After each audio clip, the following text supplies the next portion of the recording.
Okay, we're going to go ahead and get started. The official time is 4:02.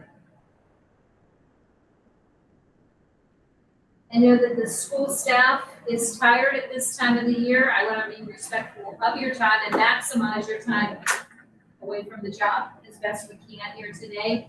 It is Wednesday, May 27th, 4:02 p.m. I am actually sitting in the district office with me, Scott Reed, and also Superintendent Sonia Coleman. We have the doors open, so community can join online through the link that's posted on the website, and or they may join us in person.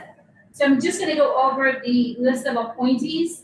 Remember, these are positions that must be represented on the Financial Recovery Advisory Committee. Myself, Nancy Hines, Chief Recovery Officer. As noted, the Superintendent, Mrs. Sonia Coleman, is with me. Board members, Dr. Denisha Hunter-Rue and Director Ms. Angel Myers, I do not see with us today. However, Dr. Hunter-Rue said she may be able to join. She potentially had a conflict. We have representing the principal staff here at the district, Ms. Heather Johnston. Business office official, Mr. Scott Reed. IU reps, let me just double check. I do not see Dr. Jill Jacoby. Please call out if I'm incorrect. Dr. Leanna Lawson, we want to wish her a happy retirement. We know that she officially will retire at the end of June.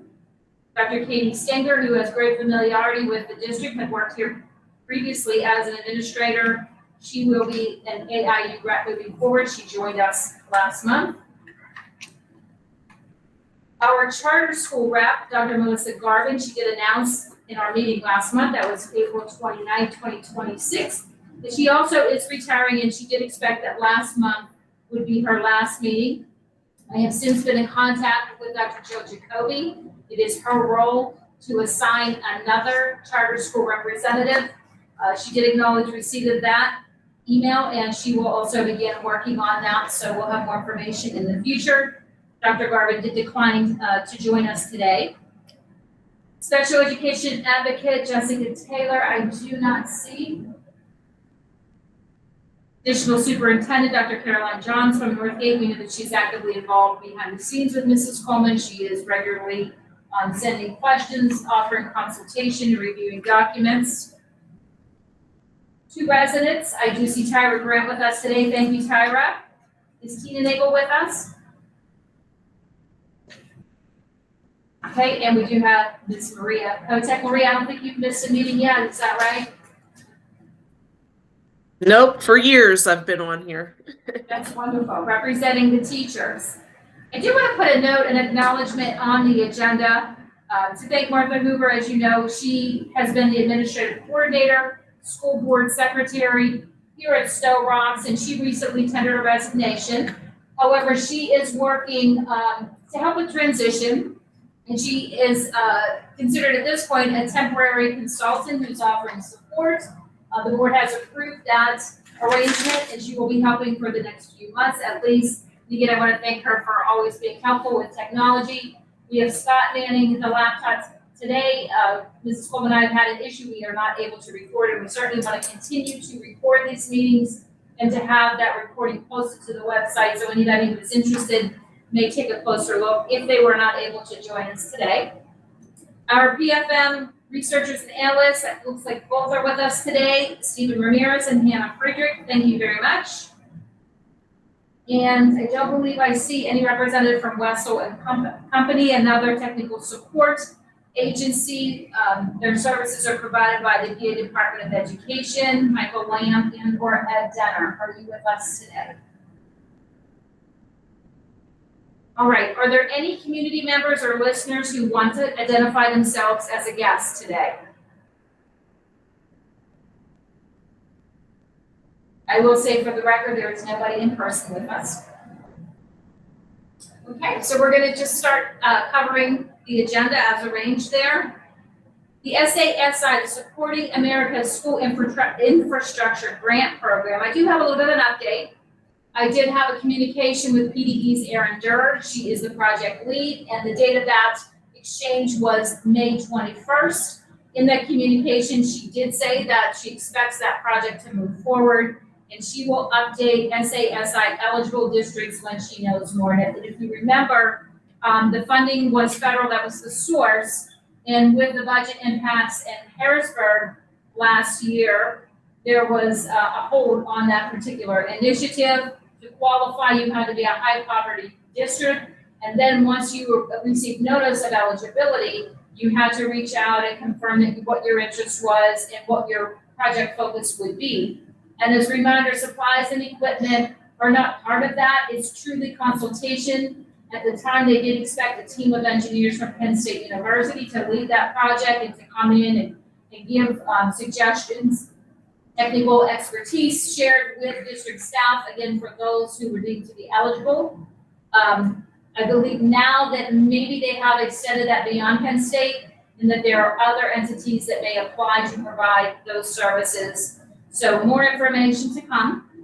And I believe we have said repeatedly that given the list of capital improvement projects needed at the high school back in 2023, 24, that number approached about $8 million. So it would seem that the district would be well suited to continue on that path. And Mrs. Coleman, do you expect any change on that? Okay.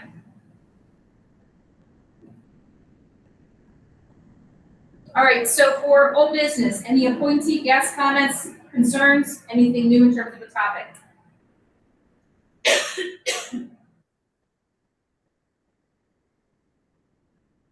Okay, so we're gonna move on to new business. Got a tickle in my throat, so bear with me, please.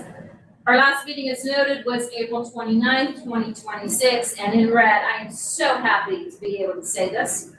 Stephen Ramirez from PFM, I got to meet with him in Harrisburg, and chief recovery officers from other school districts, receivers from other school districts, part of the team, the financial recovery team from the Department of Education. We all got to come together, and it was really, really exciting to talk about Sto-Rox, and I believe Sto-Rox was the star of the show then. I know that I'm biased. But Stephen, would you agree that there was a lot of positive commentary made about Sto-Rox? Yeah, absolutely. I think there were about 9 districts present, and many of them were kind of thinking about where they are along their journey, and it's really good place to be for Sto-Rox, for the school district, because at this moment, I think it's getting positive momentum. So it's good. Thank you. So I just want to draw attention to that note about supported by audit of June 30th, 2026 financials. Scott has to routinely do cash flow statements. He forwards those to the Pennsylvania Department of Education. They double check some figures, and until an auditor actually comes in and validates the numbers, then we can't officially say that, but there certainly should be sufficient cash to make sure that the district is ending this particular year on a positive note. And the other caveat to that is this is the first year in many years, I don't have my note in front of me, but it's almost 10 years, I want to say, that the district has not accepted empowerment funds from the Department of Education to get through the school year. Last year, the funds were accepted, it was $2 million, but this particular year, 25-26, that is not the case. So that is cause for celebration, and all of you have played a role in that, so I sincerely congratulate you. It is a very good time to be at Sto-Rox, so we want to keep the momentum going. Okay, and because now, we had originally, the district had an original recovery plan, and I think about that, having lived through it as a superintendent in another district, that's really your triage period of time. You're in survival mode. What does it take to keep the lights on? How do we keep the district viable, alive, and so forth? So that period of time has passed here in the district. We have an amended recovery plan in place now, and that truly is tied to alignment with the exit criteria. So moving forward, as an FYI to this group, some of you are aware that I do meet with my supervisors in Harrisburg, standing meeting every month. And in that initial part of the meeting, it's me meeting with them privately. We're going over monthly reports. Those are not private. They are posted on the district website, and I must submit those to the Secretary of Education every month. So we go over that. And then part 2 of that particular meeting, Stephen will often join, Hannah sometimes will join as well, the IU folks join, and then also district administration, namely the superintendent, and she has the opportunity to invite members of her administrative team to join, to present, to talk about specific issues that the district is interested in talking about, and or particular issues that the Department of Education wants to hear directly from the district. So I give my account, and then the district comes in, and then there's more district level conversation. And now here we are, we're thinking about exit, perhaps 2 years out. Stephen, let me just say this as well, he can confirm this. We have been digging in some of the documents for other districts who have been in financial recovery. You know, I had experience as a superintendent in a district. They ended up qualifying for exit a few months after I retired. They have a petition that their chief recovery officer submitted to the Secretary of Education, and that's what's going to be required here in all of the districts that are financial recovery. So it's talking about what the plan goals were, where the district is, includes evidence, and for that particular district, it's 61 pages. So I would expect in a few months, I will be working pretty closely with Stephen and Hannah to start creating a document like that for Sto-Rox School District. And I mean, it is extensive, it is detailed, and I really feel like it is going to probably take more than a year to put that together. So that is in the pipeline as an FYI, but also now when anyone from the team, Mrs. Coleman certainly joined those monthly meetings that I have with the Department of Education, my supervisors there. Now we are talking specifically about the section of the amended recovery plan, Appendix E. And that section has the action items. And it does include, there is responsibility, accountability to provide evidence. So Mrs. Coleman has alerted the members of her team that they will be a guest monthly and to go over their specific department's status as we look at those specific goals. Are there any questions about that? It's kind of a high pressure thing, I think. But I think the district is certainly in position to do that.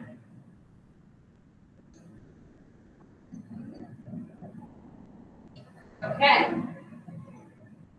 Does anyone else want to talk about anything that we would characterize as new business?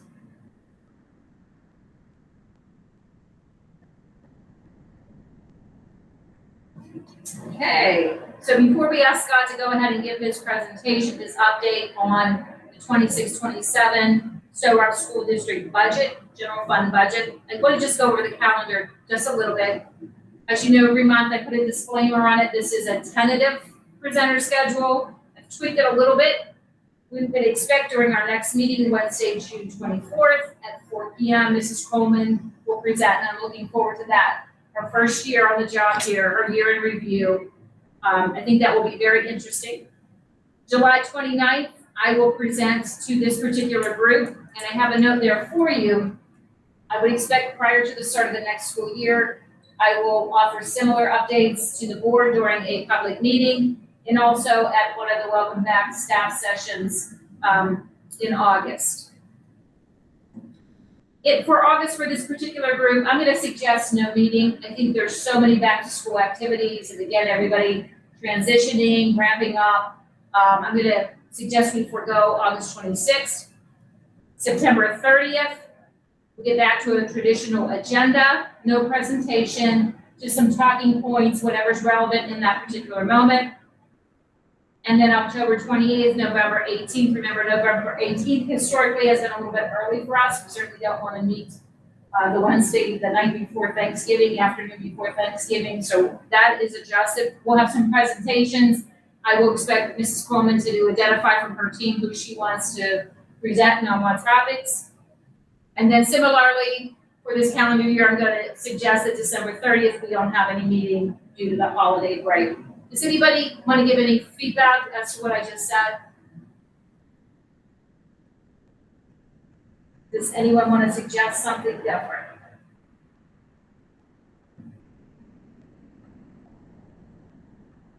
Hey, Scott, I'm going to give you the floor and you can wrap it up for us. Thank you. All right. Thank you. All right. Thank you very much. I'm going to go over the proposed final budget, which was approved on the board meeting on May 21st. And as the agenda said, it is currently now in the 30-day public review. Let's see.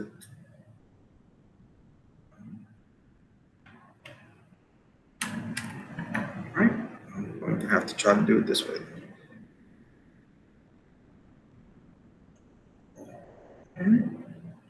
As I said, on the May 21st, it was approved by the board.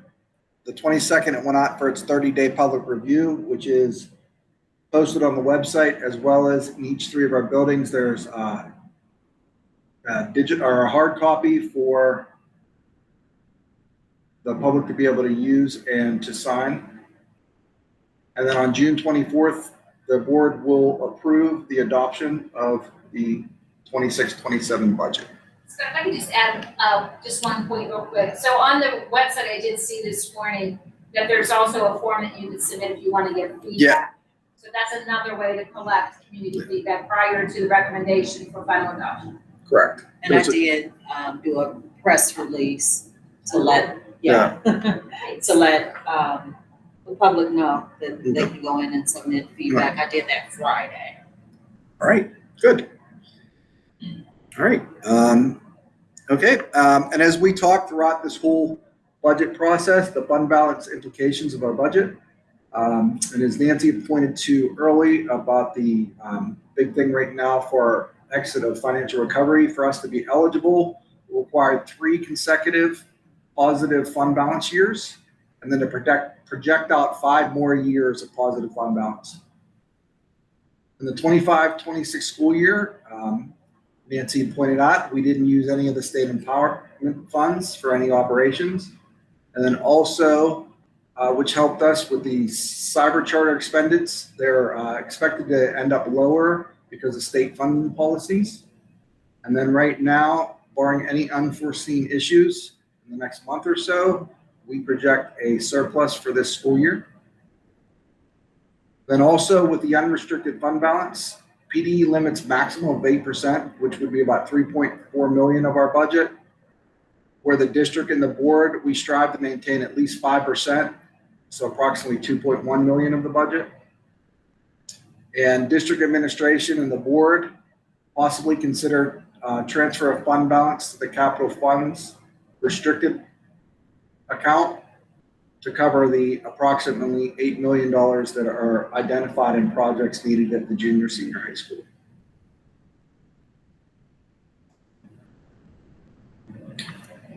All right, real estate tax overview. Again, the June board meeting, the board will vote for the final millage rate for 26-27. Where throughout this process, they have weighed the following, which is the local tax burden, our anticipated revenue and expenditures, and then short-term and long-term budget gaps and financial stability. Back in January of this year, they approved that we will not increase local real estate tax above the Act 1 index. And then as we've been presenting throughout the budget process, 3 scenarios, which are a point of reference for potential revenue generation. 0.5 mil increase, which is 1.57%, 1 mil increase, which is 3.15 tax increase, and then the Act 1 index, which is the maximum, which is 5.5%. This slide here shows our previous year taxes and then the scenarios that I just discussed. You can see in 24 and 25, the increase was 6.79%, and then this year's was 6.3. So looking at what we recommended to the board, the 0.5, which is 1.57, will show that the annual impact increase on a house assessed value of $150,000 would be $74.99 annually, above what their current tax is, which would be just over $6 a month. And the bottom shows the estimated collections. Back in March when we did this, where we were at 0.5, we were just under $1 million in deficit, but working through our budget process and help with stakeholders and PFM and PASBO working on looking at revenue estimates, we were able to bring at 0.5 to balance the budget. And then also per the financial recovery plan, the district must consider an increase to the Act 1 index unless an endorsement from the chief recovery officer for the lower tax increase. So if I could just make a comment on record, a few comments, starting with chief recovery officer endorsement, and absolutely have that. And I did speak when prompted by one of the board members to confirm or deny that or to make comments. So I think this is a very responsible budget. The other thing I want to applaud Scott for his transparency, breaking down the household values, having the current levy, and then additionally, what can homeowners in these categories expect to pay? We've been perusing other school districts, how they have advertised their budgets. This is Scott's first year in a school district. And so trying to bring some exemplars to show him, and we did stumble on one, I will not identify the district. However, the assessed values that were used for the properties were very, very low in the $20,000 range. And that's not a realistic number, but certainly if your property is assessed at $20,000, well, in this particular case, it'd be $12 an increase over the year, so $1 a month. He did not do that. He did provide real information, so I do applaud you for doing that, because you don't know what the reception is going to be from the community, what level of panic individuals may feel or businesses, and sometimes you're up there waiting just to hear, and you don't know what people are going to say. But he was very responsible and honest in his reporting, so I applaud him for that. Thank you. Okay. All right, so this is the proposed final revenue. Key takeaways here, looking at with the state revenue being 71% and then local 25%, is that we were still conservative on our assumptions based on prior years and key input from stakeholders, but we're still lower than what the governor's proposed budget is, which we should find out. Hopefully right now we're being told by all the experts that their budget is due the 30th of June, but we'll probably see something in the first week of July to know what the budget is. And local, again, as we said, the revenue assumes being approved at the 0.5 mil increase. And same with federal, we were conservative on assumption as well based on prior years.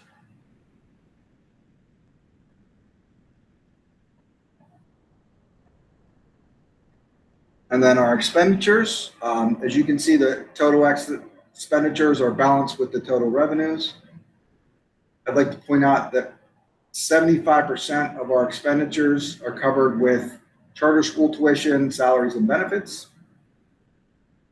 And the bottom there just covers that other category. So it's our district operations, our curriculum, our buildings, our student services and special education, buildings and grounds and IT, and then our athletic department and security.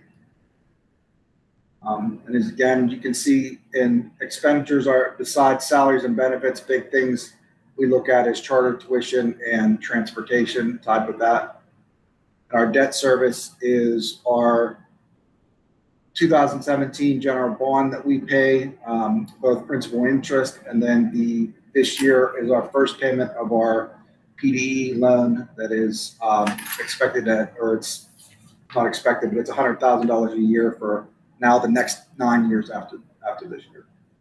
Let me just ask, Mrs. Coleman, I apologize, I didn't give you any warning, but as he is talking there, I want to be really clear, although this proposed final budget is balanced, the district is still trying to cut costs in various areas, just to be smart about it. Could you speak to transportation, just some of the preliminary things that you're doing, knowing that that's a major cost driver in the budget? Yeah, so one of the things I think everyone knows, we made adjustments, not just in the time of the school day. That wasn't the biggest driver. It really was related to the time high school was coming to school, but we really looked at the reduction in the number of routes. We had way too many routes in the district, which costs money for the number of routes. And so we are in a position where we can have students K to 6 ride the bus together, which will allow us to eliminate some routes, condense some routes, as well as reduce the number of buses here at the junior, senior high, because we had 3 buses at the high school and they were only at a third capacity, which is not being fiscally responsible with that number of buses, and it's not to capacity. So we're reducing the number of buses at the high school and reducing the number of routes, and areas that need additional routes will get what they need, but it still allows us to reduce the number of routes and stops that we're making as well. Thank you. I applaud your efforts. All right, thank you. And then my last slide that I like. Any questions, comments, or concerns from anyone? Heather, I want to put you on the spot because you have been here for quite a while. You've had administrative duties, responsibilities. Would you mind sharing for the group, knowing this is recorded, it's public, the commentary that you're about to make? I want you to speak honestly, but can you talk about budget development this year and maybe how it compares to past years, and just anything that might be helpful for us to understand some of the positive reform or changes, or maybe you have something negative to say, that's fine too, but from your perspective, could you tell us how that feels different? Well, one of the things that were different this year that we have not done in years past is we met with a team. Normally, we would just meet with the business officer and go over like our budget needs. This year, we met as a team where the director of curriculum, the superintendent, you as the chief recovery officer, and the business manager all went. The other difference was I brought data to the table when I met to, go through, being in a state recovery, we have to watch, how we spend things. So I appreciated the discussion and, going back and forth, working as a team, looking at the budgets that, the teachers had presented or, that I had put forth, and, just having that team discussion during that time. Thank you. I appreciate those remarks, and having sat in on a lot of those meetings as you suggested, I will tell you one of the things that comes to mind is every building and multiple teachers within each building wanted headphones. And so the district admin team then said, wait a minute, let's find a reliable quality product that's reasonably priced, and let's just consistently purchase that. Why are we trying to buy different devices that may or may not be good? And so I believe there was some research done on a product that was already purchased. So it was already known to be quality, to be effective, to hold up to student use, regular student use, and to be affordable. So that's one example that I can attest to as well. And just one more thing that I would like to add, and I know we've discussed this, and I know with the new program, I would really like to actually see my building budget. And I know, in years past, we have not had that. So I know, in talking to Sonia and Scott, that is coming our way in the near future. So I appreciate that as well. So to that point, Sonia, do you mind talking about your Leader Institute and what you envision for that? Yeah, so one of the things I think is new or different for many leaders, they kind of got a snippet this year. Like, I never asked people to do things and there's not a reason for it, so I'll say that. And so every principal had to do an event calendar, track their spending. So then when they came to the table, how they're utilizing their staffing, they could make an argument with data to say what those needs were. So in Leader Institute, we'll actually go through some of those tools and talk about what it means not only just to be a leader, but how to lead forward with all of this information. They'll get a snapshot of what their building budget will look like. They won't get to see it in Oracle until I think the end of June is when the training will take place. How to spend their money. We'll actually have, because I'm still building and I have to cut some stuff because I only have 2 days with leaders. And so there'll be some things in June and others in July. So we'll look at the Appendix E and talk through what is the evidence that supports that we're making progress. Because I think everyone knows how I feel about feelings are nice, but what are the facts behind it? So we'll do a little bit of that work. We'll do some activities around what is leadership and how do we lead forward. We started the year doing an activity around leadership. We're going to end with that because I think we always should be building our leadership toolkit. So it should be a fun-filled packed 2 days, or they'll either love it or hate it. Let me just say that. So there'll be a lot of moving parts to close out the school year. And it'll be a year in review as well to reflect on the things, what worked, what didn't work, and how do we correct so that we don't repeat the mistakes of the past. Because I think mistakes are important because that's how you grow. Without giving too much with Heather on here. I don't want her studying. Well, thank you for that. Anyone else want to make any final, oh, go ahead, Heather, please, go ahead. I wanted to say she knows me all too well now. I would be studying. Got it. Anyone else want to make any final comments?